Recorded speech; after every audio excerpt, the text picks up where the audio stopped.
down and he was struggling to his feet, he just let him go, man. Nobility of character right there. Something impressive to behold. So, why are you defining people, like when you're saying this, why are you saying your miserable, wretched life? Because there's a lot of people that don't have miserable, wretched lives that also just want to improve. Like, why does it have to be the worst case scenario in order to? Because it has to work. It has to work. The theory has to work in the worst case scenario. Okay. That's why. So you're using the worst case scenario as an example. Yeah. But do you think that perhaps may alienate someone who doesn't have the worst case scenario no, and just I wants don't, improvement? No, I don't think so. Because, No? it depends on how much time you have to outline the ideas. But, because even if things are going really well for you now, there's going to be a time in the future where things are rough. You're going to be ill. Family member's going to be ill. A dream is going to fall apart. You're going to be uncertain about your employment status. Like, the flood is coming, right? The apocalypse is coming. It's always the case in life. And you have to be prepared for it. And the question is how to prepare for it. And the answer to that is to find a way of being that works even under the direst of circumstances. That's the issue. And so you outline, and I am pessimistic about this in my approach in some sense, because when I'm talking to my audiences, and the same thing happened in my book, Maps of Meaning, and in 12 Rules for Life, I'm laying out the worst case scenario. And that's sort of like hell. It's things are going really badly for you. And that there's just chance associated with that sometimes.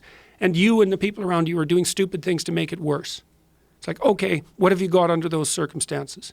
You've got the possibility to slowly raise yourself out of the mire. You've got the possibility to do just what the fighter does when he's defeated, which is to say, well, regardless of the circumstances that might have led to my defeat, like even if there were errors on the part of the referee, this is no time to whine about it. This is a time to take stock of what I did wrong so that I could improve it into the future. And that's the right attitude. In the Old Testament, one of the things that's really interesting about the Old Testament stories is in the Old Testament, the Jews keep getting walloped by God. It's like they struggle up and make an empire and then they just get walloped. And then it's all crushed and they're out of it for generations. And then they struggle back up and make an empire. And then they get demolished again. And it happens over and over and over. And the attitude of the Old Testament Hebrews is, we must have made a mistake.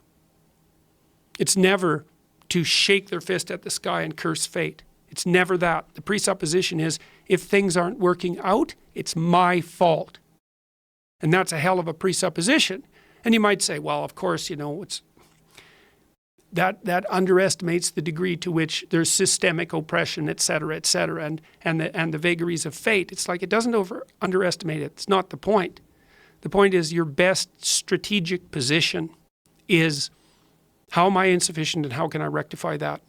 That's what you've got. And the thing is, you are insufficient and you could rectify it. Both of those are within your grasp if you aim low enough. One of the things Why do you see that? That's another thing you keep saying, aim low enough, have a low enough bar. Why do you mean that? Well, let's say you've got a kid and you want the kid to improve. You don't set them a bar that's so high that it's impossible for them to attain it. You take a look at the kid and you think, okay, this kid's got this range of skill. Here's a challenge we can throw at him or her that exceeds their current level of skill, but gives them a reasonable probability of success. And so, like I'm saying it tongue-in-cheek to some degree, it's like, but I'm doing it as an aid to humility. It's like, well, I don't know how to start improving my life. Someone might say that. And I would say, well, you're not aiming low enough. There's something you could do that you are regarding as trivial, that you could do, that you would do, that would result in an actual improvement. But it's not a big enough improvement for you, so you won't lower yourself enough to take the opportunity. Incremental steps. Yes. So this is also what is achieved through exercise. It's one of the most important. Yeah. Well, what do you do when you go and lift weights? Yeah. You don't go and, like if you haven't Right, bench pressed before, you don't put 400 pounds on the damn bar and drop the bar through your skull. Right. You think, look, when I started working out when I was a kid, I was weighed about 130 pounds and I was 6'1". I was a thin kid and I smoked a lot. I wasn't in good shape. I wasn't in good physical shape. And I went to the gym and it was bloody embarrassing, and people would come over and help me with the goddamn weights. Here's how you're supposed to use this. It was humiliating. And maybe I was pressing 65 pounds or something at that point. But what am I going to do? I'm going to lift up 150 pounds and injure myself right off the bat? No, I had to go in there and strip down and put my skinny goddamn self in front of the mirror and think, son of a bitch, there's all these monsters in the gym who've been lifting weights for 10 years, and I'm struggling to get 50 pounds off the bar. Tough luck for me. But I could lift 50 pounds. And it wasn't very long until I could lift 75. And, well, you know how it goes. And I never injured myself when I was weightlifting. And the reason for that was I never pushed myself past where I knew I could go. And I pushed myself a lot. You know, I gained 35 pounds of muscle in about 3 years in university. I kind of had to quit because I was eating so goddamn much I couldn't stand it. I was eating like 6 meals a day. It was just taking up too much time. But there's a humility in determining what it is that the wretched creature that you are can actually manage. Aim low. And I don't mean don't aim, and I don't mean don't aim up. But you have to accept the fact that you can set yourself a goal that you can attain, and there's not going to be much glory in it to begin with. Because if you're not in very good shape, the goal that you could attain tomorrow isn't very glorious.